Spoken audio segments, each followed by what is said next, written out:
என்னம்பே, நோக்கு வேதங்கள்லாம் தெரியுமா? வேதங்கள் எல்லாவற்றுக்கும் என்னை தெரியும்.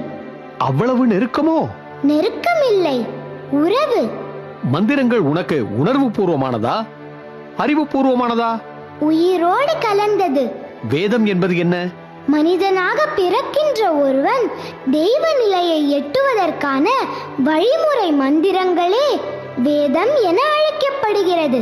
வேதங்களின் நோக்கம் என்ன? பிறப்பு முதல் இறப்பு வரை ஒரு மனிதன் எப்படி வாழ வேண்டும் என்பதும், அப்படி வாழ்வதால் ஏற்படும் பலன்களும் பெறுகின்ற புகழும், எப்படி வாழக்கூடாது, அப்படி வாழ்வதால் ஏற்படும் பலன்களும் அடைகின்ற இழிவுகளும், ஒரு மனிதன் தனது வாழ்வை அமைத்துக் கொள்வதையும் அதனை அழித்துக் கொள்வதையும் சொல்வதே வேதங்களின் நோக்கமாகும். வேதங்கள் எத்தனை வகை? ரிக், யஜுர், சாம, அதர்வன